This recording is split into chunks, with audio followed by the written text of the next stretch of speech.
សួស្តីអ្នកទាំងអស់គ្នាស្វាគមន៍មកកាន់ Channel ខ្សែជីវិតថ្ងៃនេះ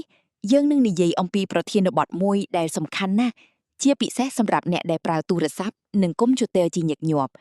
គឺអាហារសម្រាប់ភ្នែកល្អសពថ្ងៃនេះមនុស្សភាគច្រើនចំណាយពេលមើលអេក្រង់យូរៗហើយបញ្ហាដែលកើតមានញឹកញាប់គឺភ្នែកស្រពេចស្រពិលភ្នែកស្ងួតនិងមើលមិនច្បាស់ប៉ុន្តែអ្នកដឹងទេការថែរក្សាភ្នែកមិនមែនតែសម្រាប់ពីអេក្រង់ប៉ុណ្ណោះទេអាហារដែលយើងញ៉ាំក៏មានសារៈសំខាន់ណាស់ដូច្នេះថ្ងៃនេះយើងមកស្គាល់អាហារដែលជួយថែរក្សាភ្នែកអាហារទី1គឺការ៉ុតមានវីតាមីន A ខ្ពស់វាជួយឲ្យភ្នែកមើលឃើញច្បាស់ជាពិសេសពេលយប់បើខ្វះវីតាមីន A អ្នកអាចមានបញ្ហាមើលមិនច្បាស់ពេលពន្លឺតិចអាហារទី2គឺបន្លែស្លឹកបៃតងដូចជាខាត់ណានិងស្ពៃវាមានលូធីននិងស៊ីអាសាន់ធីន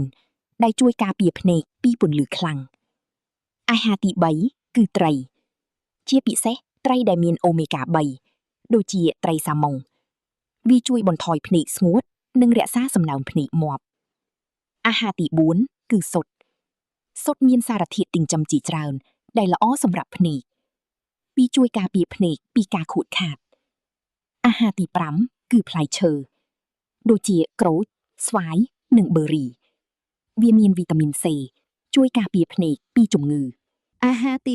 6គឺគ្រាប់ធញ្ញជាតិដូចជា almond វាមានវីតាមីន E ជួយការពារភ្នែកពីការចាស់លឿនអាហារទី